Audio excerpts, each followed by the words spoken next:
Let's get some common sense now on traditional and Roth IRAs that some people use to help them save money for retirement. However, it turns out some Americans do not realize there is a way to maximize those IRAs and avoid making mistakes.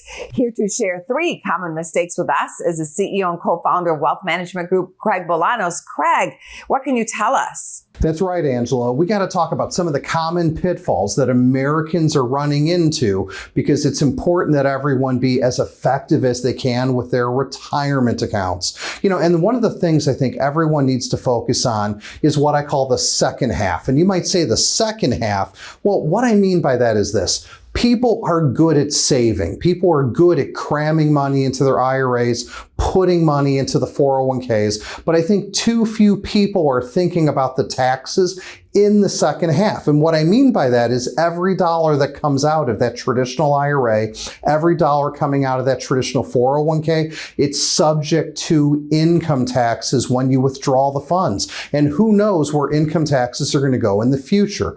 Now, to help people with that, a lot of people are doing conversions to Roth IRAs, Roth 401ks. I think that's fantastic, but mistake number 1 is converting all of your money to a Roth all at once. No one said you have to convert your entire IRA balance in any one year. I think what investors should do is be very specific, measured, and intentional, and determine how much money they can convert without going into another tax bracket, meaning do your Roth conversions not at once, do them over a series of years to minimize your tax footprint.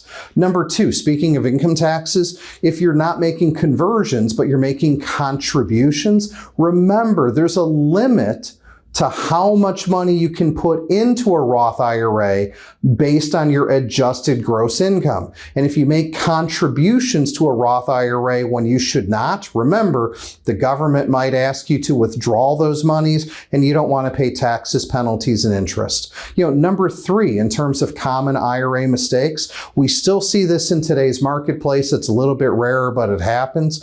Indirect rollovers. An indirect rollover is when you move money from a 401k IRA and you personally get the check.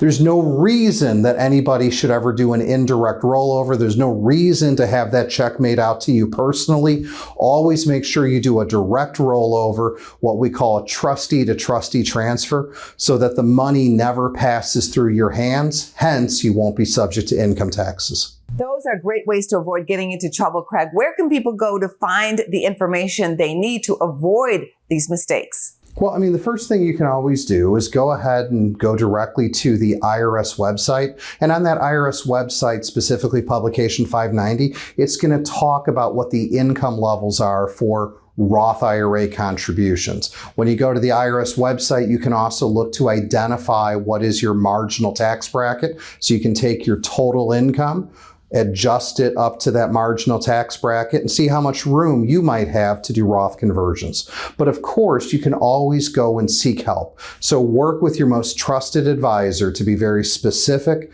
measured, and intentional when it comes to the second half, aka trying to reduce taxes on your future retirement income. Because again, if you can lower your future tax bill, that's going to put you one step closer, not just to getting retired, but staying retired. I'm Craig Bolanos, the CEO and founder of Wealth Management Group. If you want to learn more, you can. Check out our website, investwithwmg.com. Go to businessfirstam.com for where to see our show on TV.